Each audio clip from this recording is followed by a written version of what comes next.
Welcome to How to Yugioh. Top 10 cards 2026. Chapter 1. Anyways, welcome to How to Yugioh. So, here we'll be talking about the top 10 cards in Yu-Gi-Oh! For 2026. And I'd like to introduce myself. I am Christian Needle Hockey Fibrex, as you can see right there. As I'll zoom out and you can see all that there is about me. Anyways, let's put that down as I take my D down. So in this video I'm going to talk about the top 10 cards in Yu-Gi-Oh! So with that being said, let's get on with the rest of the video. Chapter 2. So let's start. At number 10, as you can see in front of you, is the Gaze of Timaeus. It was coming out in the Maze of Muertos. Definitely, this was a card last year. We thought that when it came out this year, it was going to be impactful. We were going to see it everywhere. It's going to change our meta scene. And all I can say in 2026, this card has underperformed. We've only seen it in some yummy swamp. It's not been everywhere. It's not has done as much impact as we thought it was going to do. So yeah. Definitely one of the cards, which is good, don't get me wrong, but for 2026 standards, for the meta game standards, it hasn't done what was expected. Let's move on to 9th place. Chapter 3. Again, at number 2 is Dark Magician of Destruction, as you can see in front of you. This card definitely makes it easier for you to make, Dragoon. He who's that fusion that shall not be named. But outside of making Dragoon, again, these two cards coming as a set with Gaze of Demise, obviously allowing you to make this being the better card out of that fusion. This has not done much to really improve the situation of these cards. They're good cards. They've come out this year, but the impact that we projected for them was certainly higher on the list. So we can definitely put these as the top 10 wasted potential cards, or in another list that I'll have later in the future of cards where the potential was essentially missed, as there was more expectations for this card for sure. Definitely wasted potential, definitely missed potential. We expected more from this card, but unfortunately, it just takes the number 9 spot in top 10 cards for 2026 in Yu-Gi-Oh! Let's move on and see the 8th spot. Chapter 4. At number 8, we have Zaylan, the Shackled Dragon. This card has only is starting to see play because of Cool Tunes. There was definitely something here. We had Cool Tunes before last year. Just no one was playing Cool Tunes at all. And now we're seeing rapid play. We're seeing some experimentation in some decks, primarily in Cool Tune. But again, it's not enough to see this card. I think it's come out this year, but sure. It's just quite a bit was expected of it, but it's a bit higher on the list. Expectation wasn't much for this card, I definitely feel, but it's quite high on the list. Being at 8th place is definitely quite high, all things considered. So yeah, Zaylan the Shackled Dragon, as we can see here, has been a surprise, but a welcome one in one of the standout cards of 2026. Let's move on. Chapter 5. And here we have it coming at, I think, Zaylan was number 8, and this coming at number 7 is Illusion Gate. Coming in the same set that the Gaze of Timaeus came in, this has been seeing some play ever since its release in the side deck, but that is a welcome improvement considering all other cards. Zaylan has seen some some 50-50 kind of play, but this has been randomly being coming quite consistent in seeing play in this slate deck. So yes, the price is a bit hefty. You pay half your life points, but more board breakers are definitely are a welcome surprise and something that we all like to see. You know, so yeah, we're all for it. We're all for this card. And Illusion Gate definitely being in the 8th spot. Let's, if we Gaze of Demise is number 10. Dark Magician Destruction number 9. Zaylan is 8th place. And Illusion Gate comes in 7th place. And I think it deserves that spot quite a bit. We're seeing it in side decks quite a bit. We're seeing it pull its weight. And definitely, it's an illusion how it's still only at 7th place. Let's move on and go to now some very strong cards that are being used this year in Yu-Gi-Oh! Chapter 6. And at number 6 is Solemn Accusation, formerly known as Solemn Report, as the fan name. This card, I think a lot was expected of this card. Definitely, I think I know expected some things of this card. I think we all expected something of this card, but don't get me wrong, this card is quite good still.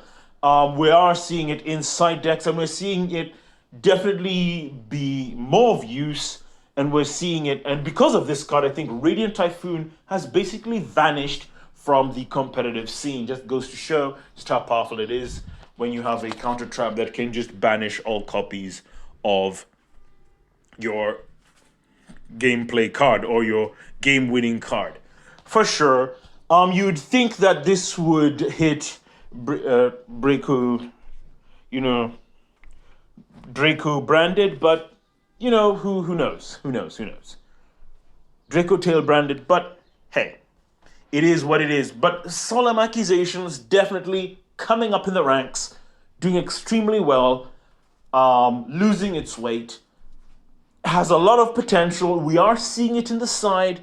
Definitely a card to watch out for this year. I think it maybe deserves a higher place in the list, maybe 5, maybe 4, but I think where it is perfectly reasonable considering the expectations we've had for this card. I think it's in a good spot at the 6th place. Let's move on to our top 5 now and going forward. Chapter 7. I think at number 5, I think it goes without saying, is Fedralis Harmonia. Now, this card, oh my goodness, is pretty good. Let's forget the fact that it's mainly used to be played against cool tunes. It's just a good card overall. It can't be hit by hand traps. It can dodge hand traps given its activation. It's very hard to deal with. It has a 90% chance of resolving. It just gives synchros just a really big boost. There's just so much about this card. It does extra deck dumping. My goodness, Fedralis Harmonia is definitely a standout card of 2026. Absolutely. Given here at 5th place, I don't think it can go any higher because the cards we have going onwards really are really quite good and definitely put Fedralis Harmonia to shame. It's the top 10 cards we've been having this year and in the 5th place have been absolutely fantastic. How players have been using them, we're definitely seeing these cards a lot. So Fedralis Harmonia at 5th place, I think is well deserved, and for sure it's all right. Let's now head on to the 4th card. Chapter 8. At number 4, we have Dominus Spark. Indeed, Dominus Spark is starting to creep up in popularity. Since its release, we're starting to see it in more and more builds. Definitely being paired with Dominus Impulse. Yeah. It's not higher on the list because its usage again is slightly dampened for the 3rd place, as that is preferred more, definitely. But let not Dominus Spark fool you. This card has been a surprise surprise contender in usage rate, and with a 95% usage rating, seeing it in the main deck, not the side deck, in a lot of decks, definitely elevates this card to a whole new level, which is why it's as high as it is on this top 10 list that I have here. Dominus Spark has consistently brought in results, has consistently been in the higher echelons of topping of top winning decks, decks that are winning regionals, decks that are topping, decks that are bringing results have Dominus Spark in their deck list. And when a card is bringing results, you know it definitely has to be in the top 5 for one of the best cards of this year in Yu-Gi-Oh! And Dominus Spark is one of them. It is a spark of creativity that is leaving this card devastation in its wake. Let's now go to the top 3, and wow, the strongest cards we have for 2026 of this year in Yu-Gi-Oh! Let's go. Chapter 9. And here we have it. Whoo! Forbidden Crown. Let's talk about it. Before we talk about Forbidden Crown, let's just discover the fact that Forbidden Crown is every single forbidden quick play spell all combined in one singular card. Absolutely insane. So let's read its effect. Apply these effects to one face-up monster on the field until the end of this turn. 1, negate its effects. 2, it can't attack. 3, cannot be destroyed by battle card effects. 4, unaffected by activated card effects except its own. 5, cannot be tributed. 6, cannot be used as material for a fusion, synchro, XYZ, or link summon. Neither player can activate monster effects in response to this card's activation. You can only activate one Forbidden Crown per turn. Wow.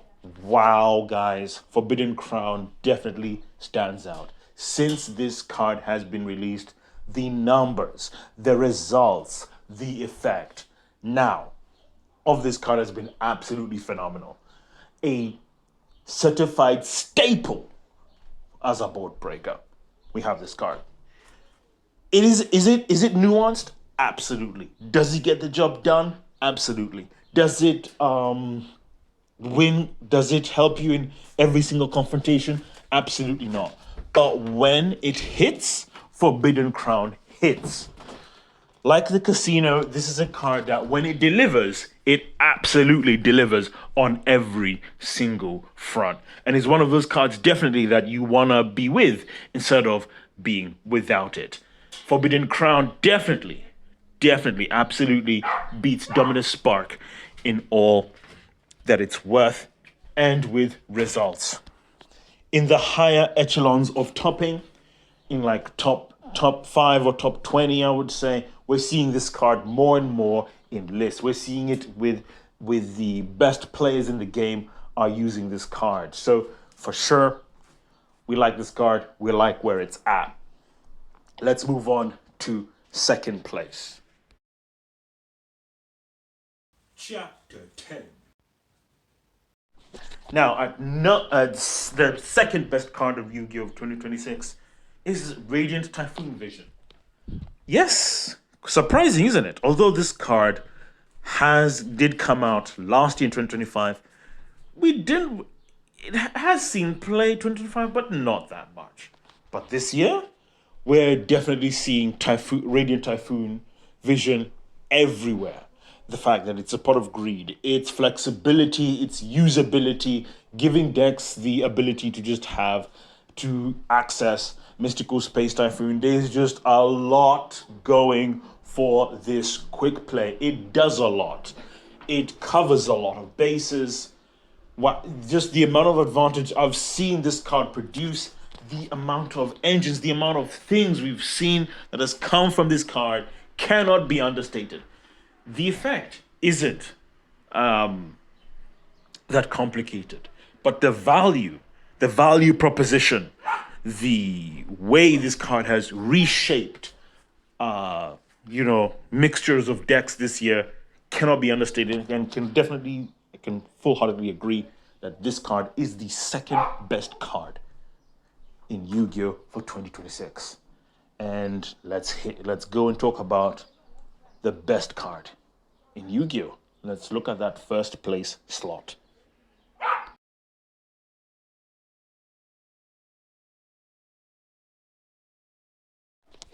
And at number 1, the best card of 2026 is the Fallen and the Virtuous, as you can see in front of you. What can I say? This card has been absolutely fantastic since its release. In fact, it's been so good that players want it limited.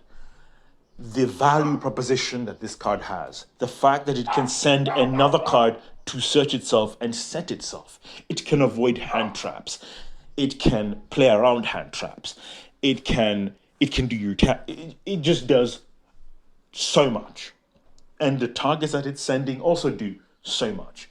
This is just a card that just snowballs into so much advantage, so much things. Whether you can use it aggressively or defensively, you can use it to start your combo or to even like midway interrupt your opponent's combo. There is so many ways of using this card. The flexibility of this card, the usability of this card. When we get to talking about Fallen of the Virtuous, there's just too much discussion. There's too much this card can do. In fact, the question we should be asking is, what can this card not do? Is the real question, because it can do far more than what you expect it to not do. And that's one of the fantastic things about this card, and that is why, right, it gets the seal of approval of the best card of 2026 in Yu-Gi-Oh right now. I think this is without debate, without question. There is no card that is having the motion, that is having the movement that Fallen of the Virtuous is having this year. It is stealing games. It is definitively the best card of 2026 in Yu-Gi-Oh. And I think that's all I've got to say. Okay, so here I am at the end of this video. I want to talk about when it comes to the top 10 cards in Yu-Gi-Oh, especially when it comes to Fallen of the Virtuous. You can just see just how powerful and just how ubiquitous this card is. The card has a simple effect, but the fact that it can send cards that can search itself, the engine that it provides for decks, the capacity that it has allowed in all manners of just ubiquitousness and just complacency and just mixing of everything goes to show you and goes to tell you just how powerful this card is. Sure, the top 3 cards like Forbidden Crown, Federalist Harmonia is not as serious as we players thought it would have been, or even like Solemn Accusation hasn't really been used that much as we thought it would have been. But we definitely see from Fallen of the Virtuous, it's just everywhere. It's just too good. It does a lot as a quick play. It replaces itself, given if you know that engine, and really, it is the best card, I would say, of 2026. Well, that's all I've got to say. Tune in next time as we talk about more things on this channel. Hope to see you soon. We come to the end of this video. So, as I like to say, you are one step closer to becoming a Yu-Gi-Oh master. My fate, right, is in your hands.